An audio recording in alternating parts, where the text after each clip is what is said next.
The first grant is a 2-year grant that we've used to address the long waiting lists that survivors of sexual violence have to endure in order to access free counseling here at our center. And then the second grant that we received is 1-year funding to develop an online digital platform where they can receive free consent education and learn more about healthy relationships, healthy masculinities, and how to stay safe. So the website is currently in development, but it's going to be an online platform that's going to be fun and engaging for young people.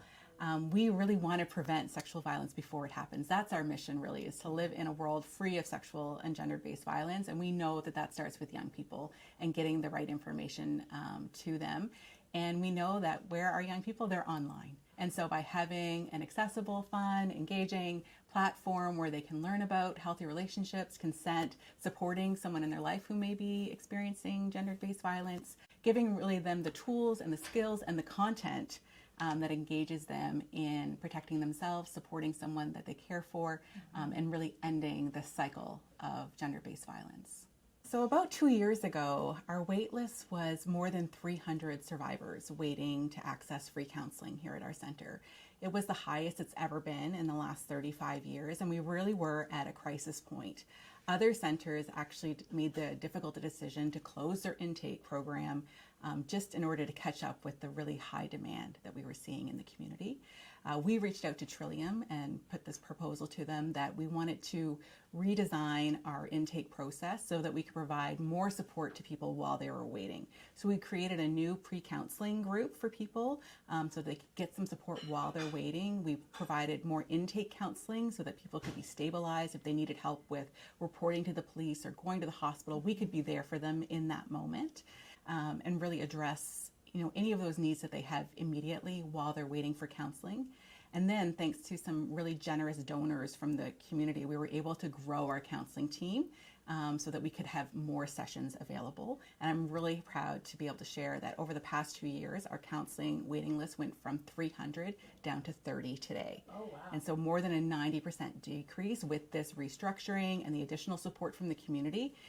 We've really been able to get a handle so that survivors aren't waiting for the care that they deserve. There were a number of factors, and so there was sort of the rise of the Me Too movement that kind of permeated across the country, across the world, really, right? Where more and more survivors realized that they could come forward. They felt more comfortable acknowledging the harm that had happened to them and really reaching out for help for that first time. They realized they weren't alone in this experience and that they deserved to get the help that they needed in order to move forward with their lives. And so that's when we started to see it creep up and up and up.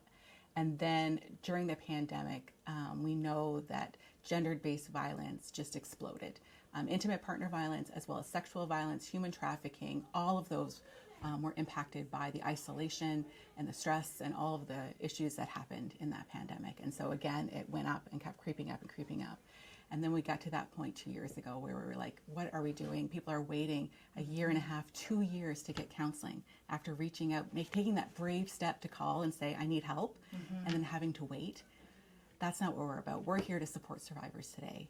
And so we knew we had to change. And by reaching out to the community, letting our donors know how much we rely on their support and their donations, to ensure that those survivors get the care that they need. And thankfully, the Ontario Trillium Foundation, they stepped up and invested in us at that time. So we have a 24-hour support line as well as online chat where if survivors aren't sure, it's an anonymous service. People can reach out and ask for help, and they can speak to one of our volunteers.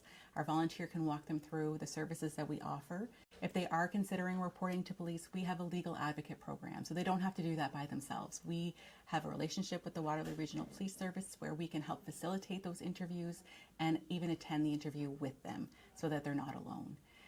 We can help them if they need to go to the hospital to get any care or to collect evidence. We can support them in that as well. So the first step would be to reach out to our 24-hour support line or our online chat. All of the intakes to our programs are available on our website. All of our services are free. I think it's important for people to realize that as a charity, we exist because of the generosity of our community.